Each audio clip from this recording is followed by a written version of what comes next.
This is SickBoy from the Gaminganarchist Collective, and welcome to the What's Out video covering May 2013. Okie dokie, right, this as always will cover the games being released in physical copy, that is disc and cartridge, being released on the current systems, including PC, and will incorporate the EU release dates. So depending on your region, these dates may vary. Traditionally we tend to get our games on a Friday, so that isn't universally true, but it's very common. Okie dokie, right, so first off, cover some of the games that have been out, because I'm a couple of days late in making this video. Hence, if those of you who watch my videos for quite a while, you notice I've actually done a complete change around with my gaming room. So I'm actually facing a completely different direction. All my shelves and the library's all set behind me now, and it's all... So I haven't really had time to put any videos together, so there's a fair few things, and you'll find that I'm not doing an Angry Joe, not changing my shirt. I'm going to be filming quite a few to make up for the backlog. Okie dokie, right, so let's crack on. Okay, as released on the 3rd of May, the Worms the Revolution collection. So essentially, Worms Revolution, including the DLC. Now this is coming to the Xbox 360 and the PS3. Those of you who know Worms, you know, enjoy it. Those of you who don't know, I'm surprised everyone hasn't heard of Worms. It is a great fun game. It's a great tactical deathmatch, side-scrolling deathmatch game. Great fun. Great fun. Throwing explosive sheep at worms and stuff, and using silly accents, and it's just fun. It's Team 17's enduring masterpiece, and I'm never going to get tired of it, but I'm also never going to buy every bloody version of it. But it's great fun. Okie dokie, so on the PC we've got Heroes of Might and Magic 4, Shades of Darkness. This has been delayed from last month, okay, and this is going to be 2 original campaigns that are going into Might and Magic 4. Okay, there's a normal edition, and there's also a complete edition being released for this. Okie dokie. Right, so, also on the same day we have Zoo Park coming out on the PC, which is essentially a sim animal sanctuary game. Theme sanctuary, you know. Standard, seems fairly standard throwaway game of no real interest to anybody really, unless you absolutely desperately need to have another simulator game, because, well, there's not enough of them. Okie dokie, right, now moving on to the 10th of May. Now this may surprise some of you in international countries who aren't in the EU and don't realise just how badly sometimes we get shafted on release dates. Persona 4 Arena is coming. We're getting it on the 10th.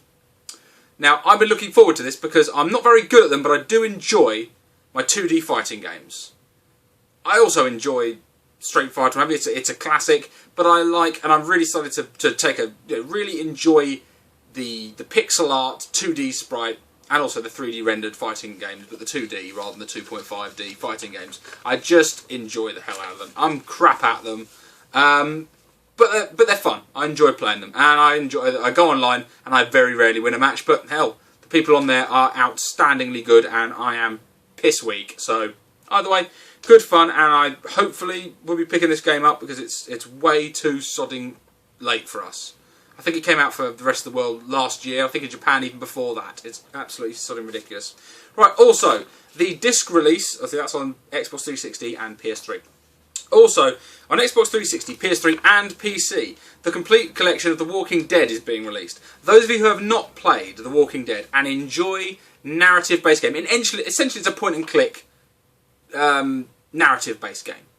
That's the crux of it. It is not an action game. It is not really that much of a puzzler. The puzzles aren't all that much. It is more a case of how you interact in the spur of the moment with characters. It is all about the narrative. If you're not about the narrative, if you want hardcore gaming mechanics, if you want slick aiming and shooting, you don't literally. It's roughly point in the direction, press a button, and you shoot a zombie. You know, it is not a tight hardcore game in that respect. However, as a game narrative, it is fantastic fun, and I recommend everybody should at least try it of its time, because of all the Telltale point-and-click games, this one leaves the rest of them in the you know, totally behind. Totally behind. Back to the Future was pretty good. Walking Dead is phenomenal, and I'm looking forward to their second series, and hopefully it'll build on the first. Right, moving on to the 17th of May. I'm going to offer a bit of a PSA on this one, but Metro Last Light is being released, and that's out on the Xbox 360 and the PS3. Now, Metro Last Light bothers me. The reason is, it was previously a THQ game. THQ went bust. the rights were bought up by Deep Silver. Now, prior to THQ going bust, they announced that there would be pre-order bonus DLC. That pre-order DLC would include hardcore mode. If you don't pre-order the game, you don't get free access to hardcore mode. Now, I think that is bullshit, personally. That is the mode with no HUD, limited bullets. It's meant to be the true hardcore version of the game, and it's only available to pre-order. Now, I think that is absolute shit, and I will not be picking up this game purely for that reason. So if that bothers you, it's a good reason to consider whether, morally, you think that that is an acceptable practice. If you do, that's your call. Personally, I'm not giving Deep Silver any money on the grounds of that. That is absolute shit. Okay, also on that day, coming to the 3DS, we've got Pokemon Mystery Dungeon, Gates to Infinity, which, as you know, is essentially... It's what? It's Pokemon Dungeon. It's Pokemon Mystery Dungeon. You know what you're looking for there. It's a Pokemon. It's played as Pokemon. It's all right. Never been a game that's really blown me away or had any massive interest in personally, but you know, it's not bad. Also on the 17th, coming to the PC, is Wargame Airland Battles. Now that is the sequel to European Escalation. To those of you who played that game, again coming to the PC. Now moving on to the 24th of May. And I believe this is where pretty much everything else is coming out. I just checked my little printout. Pretty much. Not everything though. Okay, right.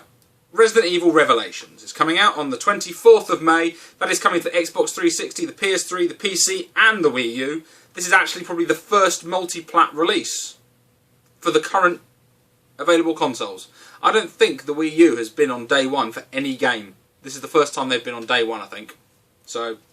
that's fairly interesting as just a random aside. If anyone else can think of another Wii U game that was released on the same day as PC and other console platforms, let me know. Because I think this is the only one. Or it's certainly the first one that I can think of. Anyway, Resident Evil Revelations. Now, again, I'm going to put another PSA on this. How you feel about it. Now, I have been looking forward to Resident Evil Return to its survival horror roots. I did not pick up Revelations on my 3DS. On the grounds that I was a bit hesitant with it and I was a bit soured. One, Capcom pissed me the fuck off. Secondly, the same people they developed were the same people who made Mercenaries, and Mercenaries had an undeletable save on the 3DS, and that really got on my nerves. So I despited myself and didn't pick it up. Now I've heard that it's very good as a game. It's good on the 3DS, a very good game. How that translates to the consoles, nobody knows yet. One thing that's an interesting thing to point out about this game. Although I advise caution about pre-ordering and buying this game off the bat because it might be a terrible port, it might be a cheap-ass port. Granted, it's at a budget price. It's cheaper than a AAA release. However, bear in mind that this is a port from a 3DS game. And also, Capcom are using this as a litmus test, okay? If we buy this in sufficient numbers, they will resurrect survival horror with Capcom. Now, that's all well and good. However, argument is, if games like, for example, Evil Within, when that comes out, that could potentially be better than anything Capcom could possibly make. So, do I really want to fund the ailing franchise that I love? And I do love it. I know, if you've watched all my videos, you'll know. But if I look up at my shelves there, Resident Evil 1 PS1. Resident Evil Director's Cut PS1, Resident Evil 2, Resident Evil 3 Nemesis. I've got Code Veronica on the Dreamcast, twice on the PlayStation, original and Platinum. I've got Resident Evil Remake on the GameCube, Resident Evil 0, Resident Evil 4 on the GameCube, PS2 and Wii. Resident Evil 5, yeah I know, got Resident Evil 5. And I did pick up Resident Evil 6 used, because fuck you Capcom. But I have the complete canon series of Resident Evil. I do not want to support you, Capcom, if you're going to be dicks and bend me over a barrel and say, well, maybe you can have the game that you love if you buy this one, like you did with Darkstalkers. Stuck Darkstalkers on Xbox Live Arcade. I don't know if you put it on the PSN or not. You put it out there and said, if loads of people buy it, we'll make another Darkstalkers game, and you didn't advertise it. Hardly anyone bought it and went, oh, well, that's failed, and you killed off Darkstalkers.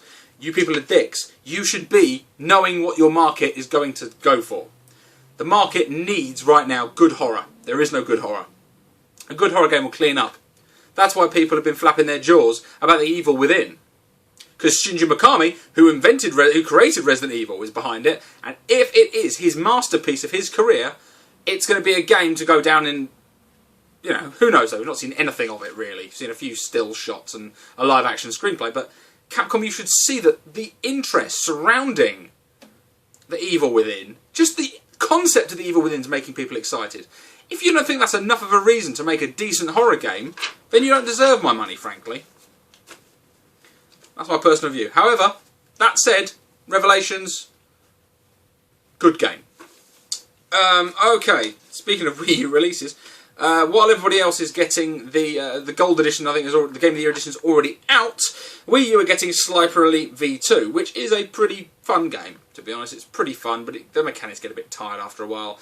But basically, it's World War II FPS, where you get to snipe people, and it's got that kind of Mortal Kombat style X-ray vision, where you get to kill people. I'm not sure whether this version has the DLC where you get to kill Hitler. But it's alright. It's fine. There aren't that many World War II games anymore these days, so it does kind of have a stand on its own 2 feet on that grounds. Right, also on the 24th, Donkey Kong Country returns on the 3DS. Now this is part of, I advertised before, Nintendo are doing a buy 3 of these 8 games, get 1 free. Donkey Kong Country Returns is one of those titles. So if you get that, and you go back to my previous video, but I believe it is, I think it's Harvest Moon, Monster Hunter, what else? Fire Emblem. Pick up any, I can't remember the full list, but it's on my previous video. Pick up those games, and one of those is free. So if you are on a 3DS and you do buy a lot of titles, it's one to consider, if only because you may make it more worthwhile because you'll get an extra game if you've already got 2 of the 3 already. Okie dokie, right, moving on to the 31st of May. Okay, right, well, Fuse is coming out on the Xbox 360 and the PS3. Also, on the Xbox 360, PS3 and PC, we've got Grid 2. Obviously, the sequel to Grid, funnily enough. Right, now, this one is going to make PC fans laugh their arse off. And personally, it makes me laugh, because it's ridiculous that this has been released now. But on the 31st, Painkiller, Hell and Damnation is being released on the PS3 and the Xbox. Brilliant game, brilliant game. One of the last old school side-strafing hardcore PC shooters. Fucking love Painkiller, love it. Not sure why we're getting it. I'm not sure why. There's a collector's edition version as well, which I think has more content. I have no idea why Painkiller's finally coming to the console. It is what it is. It's a mad PC hardcore shooter. It's great fun, but I'm not so sure. It's a bit cynical. It's one of those. It feels like a cynical cash in on the HD collection crowd. Considering Painkiller has never been a console game, this could potentially be a travesty. Okay, right. Also, we've got Wonderbook's Diggs Nightcrawler coming to the PS3, which, you know, it's a kids game based in nursery rhyme detective story. So kind of Sesame Street, you know. Okay, and the last game. This is another game that has been announced. It's been delayed now, I think, for the 2nd month running, and is finally coming out on the last day of May, allegedly. Is the new Dr. Kawashima's Devilish Brain Training Can You Stay Focused game on the 3DS. That, again, not a game I'm mad of. It's a fun enough game. I've got the original one on the DS. It's a fun game. Not entirely sure it was worth 2 months of delays, and I'm certainly not going to rush out and pick it up. But that's it. Okay, so guys, those were the releases that will be coming out this month. Obviously, check out if you're outside of the UK, you're outside the EU. These are subject to change. Sometimes they do change during the month, but these are, as of now, the currently accepted release dates. Also, just like to mention, in a previous video, I mentioned that South Park: The Stick of Truth was coming out. It was slated for release in April. That has been put back indefinitely. We don't know when that's coming out, so that was not released last month. Okay, guys, thanks a lot for watching. I'll catch you guys later.